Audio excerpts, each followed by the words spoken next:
Kibuloy nanindigang hindi siya sisipot sa mga pagdidig sa Senado, sa Kamara. Grabe tong balitang to, no?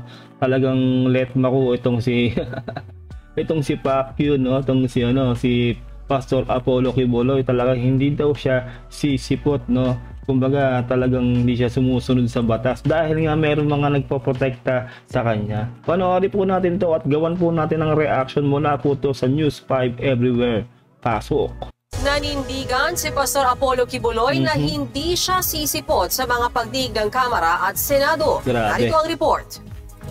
Hindi pa rin daw sisipot si Pastor Apollo Kibuloy sa mga pagdinig ng Senado at Kamara. Yan ang sagot ng pastor sa show cause order na inilabas ng Senado. Sa compliance letter, iginiit ng kampo ni Kibuloy na incriminatory o masyado raw dinidiin ang pastor sa mga pagdinig ng Senado kaugnay sa mga alegasyong pang-aabuso ng... kailangan mo nga pumunta doon dahil nga inuutusan ka na ng batas ng gobyerno. Kailangan mo sumunod. No one is above the law. Diba? Pag may kaso ka, kailangan sumunod ka sa gobyerno. Bakit ayaw mong pumunta? Diba? Sinasabi mo, presumption of innocence until proven guilty. Kung hindi ka guilty, bakit hindi ka magpaliwanag doon? Diba? Ba't hindi ka magpunta?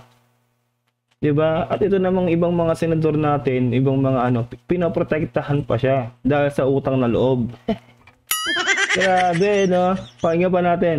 Sa mga pagdinig ng Senado, kaugnay sa mga alegasyong pang-aabuso ng pastor sa ilang miyembro ng Kingdom of Jesus Christ. We still believe po na yung resolution itself is incriminatory and therefore useless po, no? Para kay Pastor Kibuloy na siya ay pupunta sa Senado without sacrificing his fundamental Bill of Rights. Mayroon namang hanggang hating gabi si Kibuloy para makipag-ugnayan sa House Committee on Legislative Franchises. Ayun na nga, di ba, may taning na nga talaga siya kasi nga hindi nga dapat yung ginagawa niya, hindi tama yan. Kailangan mong sumunod sa batas. Inuutusan ka na pumunta ka doon at magpaliwanag, di ba?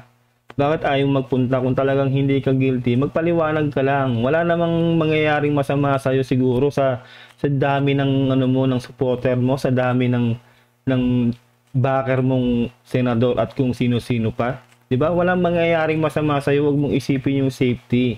Kasi safe na safe ka. 'Di ba? Hindi ka isang normal na mamamayan o common na mamamayan na tulad namin. Isa kang ang taas mo 'di ba? Ang dami mong supporters. 'Di ba? Magpaliwanag ka na lang, pumunta ka na lang. Pero ba't ayaw mong magpunta? 'Di ba? Ang dami pang dahilan Kailangan mo lang magpaliwanag. Kaya na nga may taning ka na sumunod ka sa batas. Hindi ka sumusunod sa utos ng batas Yes. Kaugnay naman yan ang pag-cite in contempt sa kanya ng Kamara dahil din sa hindi pagsipot sa hearing ng komite tungkol sa prangkisa ng Sunshine Media Network Incorporated o SMNI. Kung hindi makikipag-ugnayan, mapipilitan ang Kamara na maglabas ng detainment order laban sa pastor. Ayan na nga, 'di ba? Magkakaroon ka ng detainment at ang kagandahan lang sa para kay Kibuloy, yung detention facility niya. 'Di ba? The aircon. Kung niyo yung isa kong reaction video doon sa detention facility na mapupuntahan niya kapag na-detain na siya. Nako, the aircon. Lahat ng pribilehiyo nasa kanya. 'Di ba? Kung tayo yan, normal na mamamayan, common na mamamayan. Nako. Sinasabi ko sa inyo, siksikan sa bilibid, doon tayo mapupunta, 'di ba? Talagang hindi pa atas ang mundo talaga 'di ba? Grabe, Tapos siya, tinan mo, ang kulit, 'di ba? Talagang hindi siya sumusunod sa batas. Hindi siya talaga pupunta. Hindi siya sisipot sa pagdinig sa Senado. Pero sa ating mga common na mamamayan, hindi pa pwede yan. Dahil tayo ay walang impluwensya at wala tayong mga backer. Pakinggan natin. Mapipilitan ang Kamara na maglabas ng detainment order laban sa pastor. Kahapon nga, ipinakita na ang magiging detention facility ni Kibuloy. Muli namang bumuelta sa Senate Committee on Women and Children Chairperson Risa Hontiveros sa mga pahayag ng kampo ni Pastor. Paliwanag ni Hontiveros, paano magiging guilty si Kibuloy? Hindi naman hukom ang Senado. Dagdag pa niya, magpakita na lang si Kibuloy at tigilan na ang drama. Pero dahil nagmamatigas pa rin, hihilingin raw ni Hontiveros kay Senate President Mig Zubiri na aprobahan na ang arrest order laban sa pastor. Ayan na nga, di ba? Kung hindi ka guilty, sumipot ka. Ano yan eh? Yan ang process ng law eh. Di ba? Yan ang kailangan mong litisin. Di ba? Kasi may inaano sa yung kaso eh. Ayan, nahahayaan mo bang issuehan ka ng warrant of arrest dahil ang kulit mo, di ba? Ayaw mong magpaliwanag. Di ba? Kasi nga, lalo na nga, yun nga, maraming nga nagbabakir dito. Kaya maraming, di ba, yung mga may utang na loob. Kaya na yung mga tao din sa batas eh, di ba? Yun nga yung sinasabi nila, no, pag mayaman, alam nyo na. At pag mahirap, alam nyo na. Di ba? Ganun ang ng Pilipinas. Di ba? Walang pagbabago mulat sa pool.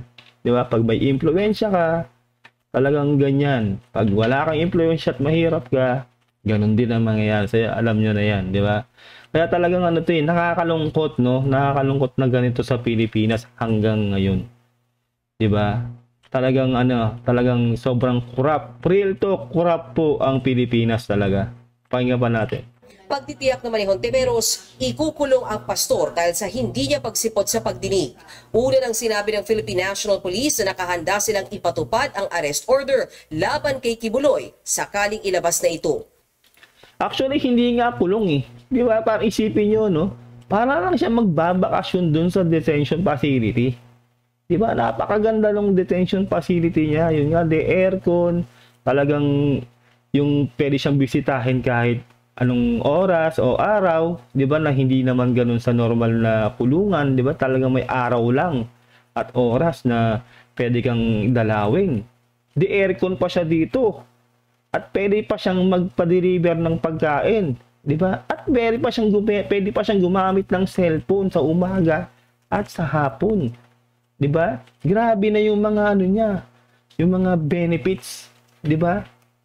Hindi tulad ng common Pilipino na nakasuhan at nakulong. Talagang yung pagkain, di ba? Talagang common lang.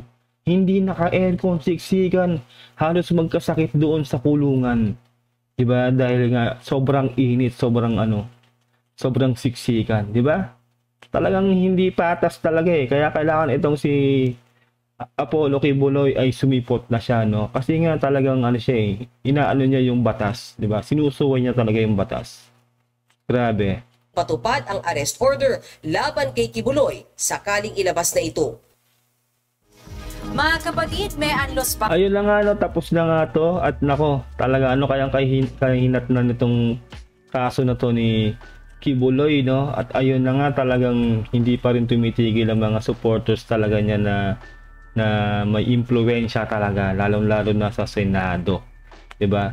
Particular na diyan na dumedepensa sa kanya o backer niya kumbaga ay si Senator Padilla. Maraming salamat po sa inyo lahat. Until my next reaction video, kung di ka pa nakasubscribe, please subscribe. At kung ayaw nyo naman mag-subscribe, okay lang. See you all. Mag-iingat po kayo lahat. God bless and peace out. Bye.